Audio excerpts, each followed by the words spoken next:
Bienvenidos a Pedagogía, en la onda de la educación.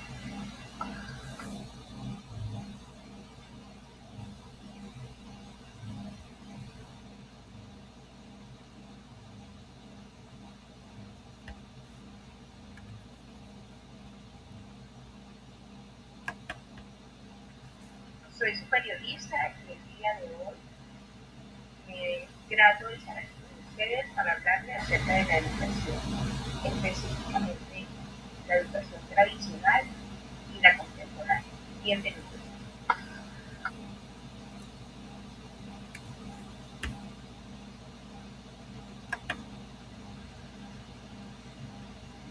Y estoy aquí para diferenciar la educación del pasado con la actual y fortalecer de esa manera el proceso de enseñanza. De igual manera, conocer las diferentes teorías pedagógicas que nos sirvan de luz para el proceso de enseñanza-aprendizaje.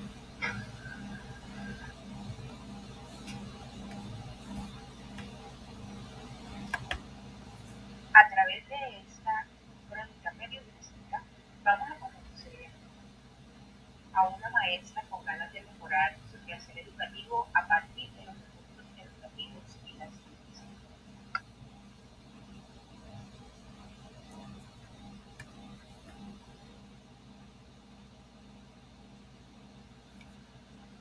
Después de que la maestra implementó los distintos recursos educativos digitales en el aula, pues muchos padres de familia preocupados con la situación se abalanzaron al colegio a quejarse, preocupados por no contar con los recursos educativos para desarrollar las clases virtuales. Por ello, estoy aquí para indagar qué pasó y traerles la mejor información.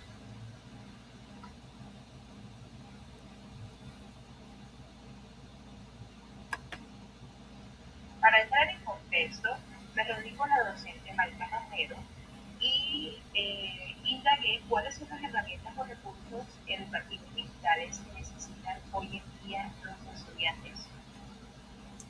Bueno, entre los recursos educativos digitales o los recursos que más bien o herramientas que necesita el estudiante en el aula, pues tenemos la tablet, el computador, un portátil y un excelente servicio de Wi-Fi.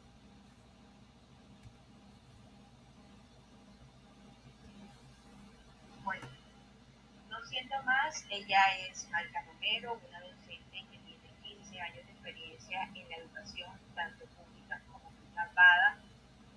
Ahora cursa una maestría en la Universidad de Cartagena y pues su meta es implementar el uso de los recursos educativos digitales y de la SIC para fortalecer el proceso de enseñanza-aprendizaje. Ahora se enfrenta a una situación bastante complicada porque los estudiantes que tiene a su cargo, algunos no cuentan con esas herramientas tecnológicas para desarrollar este proceso. Entonces, bajo esta perspectiva, los padres de familia se sienten preocupados porque no teniendo pues los recursos educativos digitales que la maestra quiere implementar, pues los estudiantes no podrán cumplir con todo ese proceso de enseñanza-aprendizaje para conseguir pues el conocimiento que ese es el principal objetivo de todo proceso educativo. Muchísimas gracias, Lucía, por la invitación. Estaré aquí durante este espacio para contestarte todas las preguntas que tengas.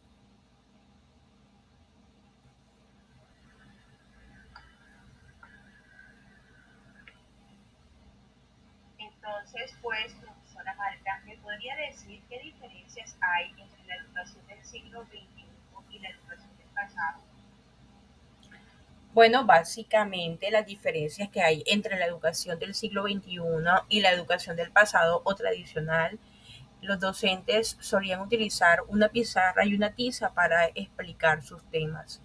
El docente era una persona impositiva, inflexible, era coercitivo, lo que dejaba entrever al estudiante como un ser pasivo. En cambio, hoy en día tenemos una educación de puertas abiertas, de escuela transformadora, donde se le da la participación al estudiante de manera libre, de manera espontánea.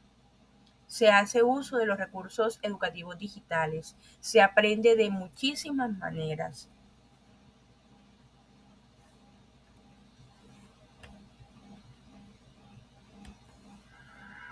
Profe Maica, ¿me podría decir qué actores intervienen en la educación del presente siglo? Sí, definitivamente hay muchos actores que intervienen en la educación de este siglo, entre ellos el docente, la escuela, la pedagogía, los padres de familia, los docentes de apoyo, los psicoorientadores, todos forman el andamiaje perfecto para desarrollar procesos educativos cualificados, en donde el docente es el que motiva las clases, el que motiva a los estudiantes a ser prósperos, a ser mejores. La escuela es ese espacio abierto, bien sea virtual o bien sea presencial, es ese espacio donde se toma la voz del estudiante, donde se trabaja a partir del aprendizaje o de las actividades colaborativas. La pedagogía es una pedagogía constructivista que da paso a la construcción previamente del conocimiento a partir de su relación con el entorno. Los padres de familia son quienes acompañan a los estudiantes, son quienes acompañan a sus hijos en todo este proceso, que son sin duda piezas fundamentales para que ellos se desarrollen adecuadamente. Y pues hablar de todos estos aspectos, de todos estos actores, nos hace pensar en una educación de calidad. Aquí tenemos, les traje una conceptualización de la RAE que define la profesión docente como aquel que enseña, como aquella persona que ofrece un proceso de enseñanza-aprendizaje en todas las instituciones educativas, tanto públicas como o privadas, donde se desarrolla la capacidad para resolver problemas, el autoaprendizaje, autoconocimiento, competencia para trabajar en equipo, que les hablé previamente. La escuela, según Paulo Freire, es como el lugar donde se hacen amigos, no es ese lugar que está conformado por aulas, por salas, por tableros, por programas, por horarios, no. Es un lugar donde se va a relacionarse con el otro, donde se estima la persona como tal, un escenario para la transformación y la socialización según Echavarría. Y la pedagogía finalmente son los distintos procesos que suceden alrededor del estudiante, quien tiene la oportunidad de intervenir críticamente y de forma innovadora en ellos.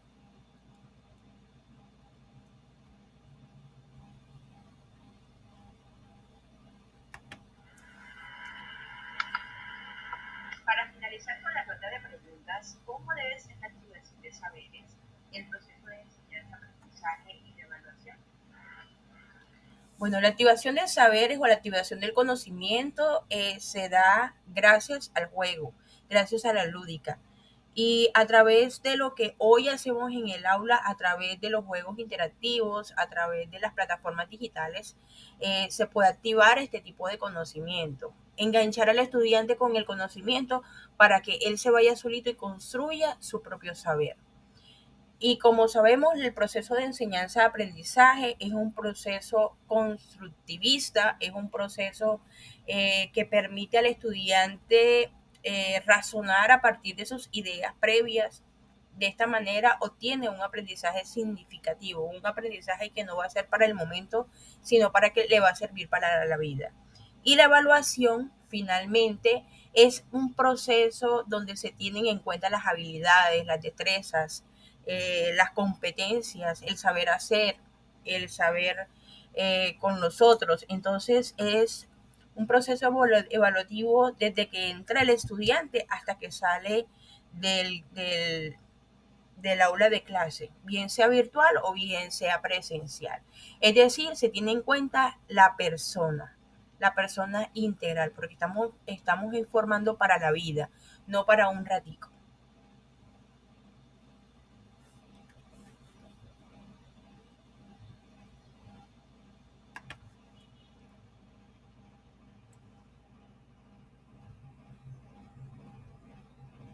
Muchísimas gracias, Lucy, por escucharme, por abrirme este espacio.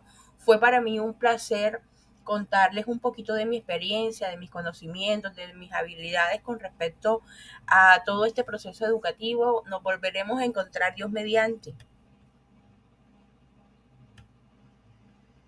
Fue un placer servirles. Nos vemos en otra oportunidad.